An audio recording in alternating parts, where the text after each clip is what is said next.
राजस्थान में जाट राजनीति सब पर भारी। वसुंधरा खुद को क्यों बता चुकी हैं जाटों की बहू। जाट पॉलिटिक्स का कितने जिलों पर असर।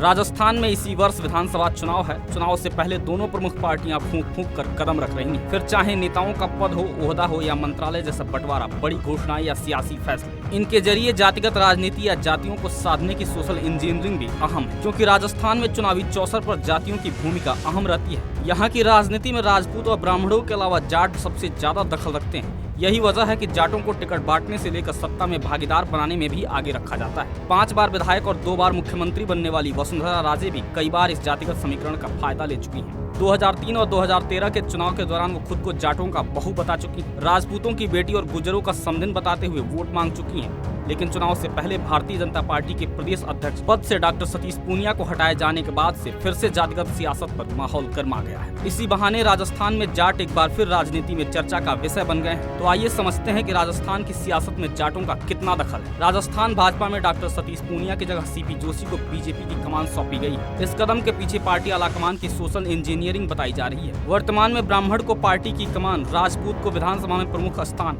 और जाट को उप नेता प्रतिपक्ष के रूप में काबिज कर ब्राह्मण, राजपूत और जाट समाजों को साधने की कोशिश की गई। लेकिन सत्ताधारी कांग्रेस पार्टी में सचिन पायलट से पहले और बाद कई वर्षों से प्रदेश संगठन का जिम्मा जाट नेताओं के पास ही रहा है। वर्तमान में गोविंद सिंह डोटासरा को प्रमुख चेहरे के रूप में आगे रखा गया है। इसी तरह 3.5 साल तक पूनिया भी राजस्थान में बीजेपी के चीफ रहे। राजस्थान में चुनाव से पहले जातिगत सियासत से वोटों के ध्रुवीकरण के लिए महापंचायतों का आयोजन होता रहा है। इस बार भी जाट महापंचायत, ब्राह्मण और राजपूत समाज की सभाएं हो चुकी हैं। लेकिन जाट फैक्टर की बात करें तो 12 से 14% तक वोट बैंक वाला जाट समाज अपनी एकजुटता के चलते सभी दलों पर भारी पड़ता है। ऐसा माना जाता रहा है कि समाज चुनावी समीकरणों को ताक पर रखकर एक साथ एक जगह वोट डालता है। जाट बहुल सीटों पर सबसे बड़ा निर्णायक साबित होता है जाट फैक्टर। राजस्थान का शेखावाटी इलाका जाट बहुल है, लेकिन सीकर, झुंझुनू, नागौर के साथ जोधपुर क्षेत्र में जाट समाज का पॉलिटिक्स में बड़ा दखल रहा है। जबकि प्रदेश के जयपुर, चित्तौड़गढ़, बाड़मेर, भरतपुर, हनुमानगढ़, गंगानगर, बीकानेर और टोंक जिलों में भी जाट समाज चुनावी समीकरण बिगाड़ने और बनाने का दमखम रखते हैं। राजस्थान में कुल 200 विधानसभा सीटें हैं, जिनमें 142 सीटें सामान्य, 33 सीटें अनुसूचित जाति और 25 सीटें अनुसूचित जनजाति वर्ग के लिए आरक्षित हैं। लेकिन दलगत टिकट बंटवारे में सामान्य वर्ग में जहाँ राजपूत कैंडिडेट्स को सर्वाधिक टिकट मिलते हैं, तो वहीं ओबीसी में सबसे ज्यादा टिकट जाटों को बांटे जाते हैं।